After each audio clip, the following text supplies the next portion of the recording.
Hello बच्चों, आज मैं आपको आईसीएसई बोर्ड क्लास 9th का हिंदी व्याकरण विषय का चैप्टर सर्वनाम पढ़ाऊंगी। सर्वनाम आपने पिछली कक्षाओं में भी पढ़ा होगा कि जो शब्द संज्ञा के स्थान पर प्रयोग किए जाते हैं तो उन्हें हम क्या कहते हैं? सर्वनाम कहते हैं। जैसे देखिए, किसी का नाम हुआ तो उसको हम क्या बोलेंगे? जैसे श्याम एक अच्छा लड़का है, यहाँ आपकी पुस्तक में दिया हुआ है, वह प्रतिदिन स्कूल जाता है। तो श्याम क्या है? ये नाम है। तो नाम क्या होता है? संज्ञा होता है। तो श्याम संज्ञा है। अब उसको बार बार अगर हम प्रयोग करेंगे तो वो हमें सुनने में भी अटपटा लगेगा, बोलने में भी हमें दिक्कत होगी। तो उसके लिए हम क्या करते हैं कि वह प्रतिदिन स्कूल जाता है, वह लगा देते हैं। तो वह क्या है? वह सर्वनाम है। तो ये आपको सर्वनाम समझ में आया होगा कि सर्वनाम है क्या। इस वाक्य में श्याम के स्थान पर वह का प्रयोग किया जाता है, अतः वह क्या है? सर्वनाम है। सर्वनाम का प्रयोग संज्ञा की बार बार आवृत्ति को समाप्त करने के लिए किया जाता है। तो मैंने आपको बताया भी है कि सर्वनाम जो होता है वो संज्ञा को बार बार हम ना बोलें, इसके लिए प्रयोग में किया जाता है। सर्वनाम कितने प्रकार के होते हैं? तो 6 प्रकार के होते हैं सर्वनाम। पहला पुरुषवाचक सर्वनाम, दूसरा निश्चयवाचक सर्वनाम, तीसरा अनिश्चयवाचक सर्वनाम, चौथा संबंधवाचक सर्वनाम, पांचवा निजवाचक सर्वनाम, छठा प्रश्नवाचक सर्वनाम। तो सर्वनाम के प्रकार आपने देखा यहाँ पे। पहला देखिए, पुरुषवाचक सर्वनाम। जो सर्वनाम बोलने वाले, सुनने वाले अथवा अन्य किसी व्यक्ति, अन्य क्या होगा? जिसके विषय में हम कुछ बोलते हैं तो उसका ज्ञान कराता है, तो उसे हम क्या कहते हैं? पुरुषवाचक सर्वनाम कहते हैं।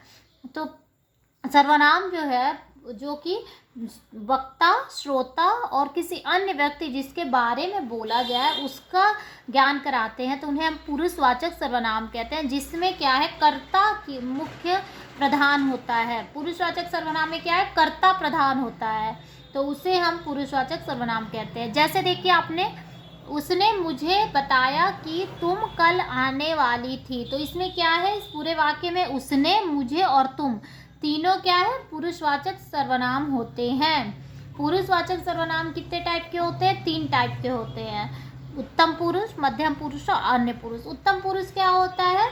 जिस सर्वनाम को वक्ता मतलब अपने लिए प्रयोग करता है, तो जिसमें क्या है? वक्ता यानी कि बोलने वाला जो है वो खुद के लिए प्रयोग करता है, तो उसे उत्तम पुरुष सर्वनाम कहते हैं।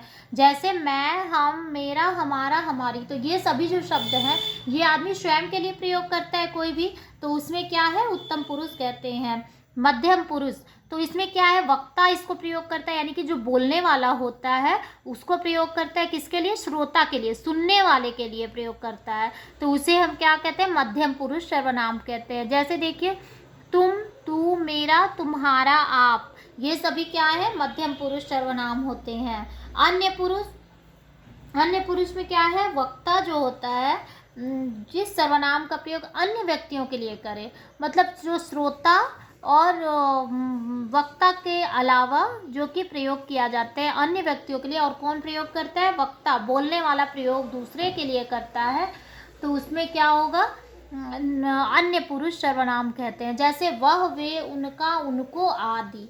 अब देखिए, दूसरा क्या है? निश्चयवाचक सर्वनाम। नाम से आपको पता चल रहा है कि कुछ भी निश्चित होता है तो उसको क्या बोलते हैं? निश्चयवाचक सर्वनाम कहते हैं। तो जो सर्वनाम शब्द पास या दूर की किसी निश्चित वस्तु या व्यक्ति का बोध कराते हैं तो उन्हें क्या हम बोलते हैं? निश्चयवाचक सर्वनाम कहते हैं। जो चीज़ें निश्चित होती हैं उसके लिए जो हम प्रयोग करते हैं तो वो क्या है? निश्चयवाचक सर्वनाम कहते हैं उसको। तो वो जैसे यह, वह, ये, वे इत्यादि जो होता है वह निश्चयवाचक सर्वनाम है। तीसरा अनिश्चयवाचक सर्वनाम। जो सर्वनाम शब्द किसी अनिश्चित वस्तु या व्यक्ति का बोध कराता है जिसके उसे हम अनिश्चयवाचक सर्वनाम कहते हैं। तो जब कुछ भी वस्तु या व्यक्ति जो कि निश्चित नहीं होता है, हम जिसको नहीं, कोई कुछ भी निश्चित नहीं है उसके बारे में हम बताते हैं, तो क्या होता है? वह अनिश्चयवाचक होता है सर्वनाम। जैसे कोई, कुछ आदि। तो ये सभी शब्द क्या है, अनिश्चय, जिसके बारे में हम जानते नहीं हैं, तो वो क्या है, अनिश्चयवाचक सर्वनाम होता है। चौथा देखिए संबंधवाचक। तो संबंधवाचक सर्वनाम क्या है, संबंध जो कि बताता है। तो क्या है, सर्वनाम किसी और से संबंध नहीं, सर्वनाम का सर्वनाम से ही जो संबंध होता है, जो कि एक सर्वनाम का दूसरे सर्वनाम से संबंध होता है, तो उसे हम क्या बोलते हैं, निसंबंधवाचक सर्वनाम होते हैं। जैसे जो सो में क्या है, जो दोनों क्या है, जो भी और शो भी, तो दोनों क्या है, ये सर्वनाम ही है और ये आपस में संबंध बताते हैं, तो वो क्या है, संबंधवाचक सर्वनाम होते हैं।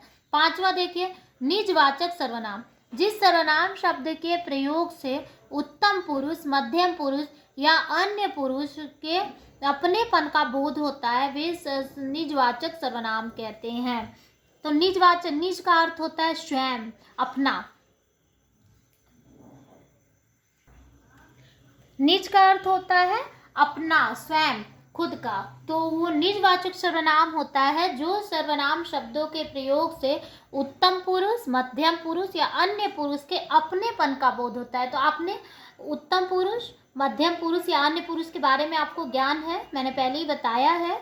तो वो अगर उसके लिए प्रयोग जो शब्द होता है, जो सर्वनाम प्रयोग होता है, उसे हम निजवाचक सर्वनाम कहते हैं। तो निज का अर्थ मैंने आपको बताया है कि स्वयं के लिए, जो खुद के लिए। तो यहाँ देखिए जैसे आप, स्वयं, खुद, अपने, अपने आप आदि। तो ये सभी स्वयं जो होगा इसमें क्या है, स्वयं के लिए है, खुद के लिए है, तो वो क्या है, निजवाचक सर्वनाम है। छठा देखिए प्रश्नवाचक। तो प्रश्नवाचक सर्वनाम आपको पता ही चल रहा है, प्रश्न, जो कि प्रश्न के लिए प्रयोग किया जाता है, क्वेश्चन मार्क है, क्वेश्चन के लिए होता है, तो वो क्या है, प्रश्नवाचक सर्वनाम है। तो जिस सर्वनाम शब्दों का प्रयोग प्रश्न पूछने के लिए किया जाता है, क्वेश्चन को पूछने के लिए, प्रश्न को पूछने के लिए जिसका प्रयोग किया जाता है, वे सर्वनाम प्रश्नवाचक सर्वनाम कहलाते हैं। जैसे कौन, क्या, किसे, किसने, किससे आदि। तो ये सभी जो शब्द हैं, कौन, क्या, ये सभी प्रश्न के लिए प्रयोग किए जाते हैं।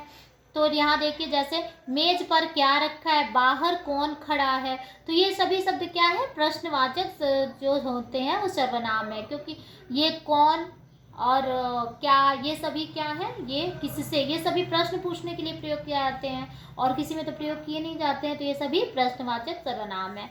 अब मैंने सर्वनाम आपको बताया, सर्वनाम के प्रकार बताया, उसके बारे में भी आपको बताया। तो मैं ये उम्मीद कर रही हूँ कि आपको समझ में आया होगा। Thank you.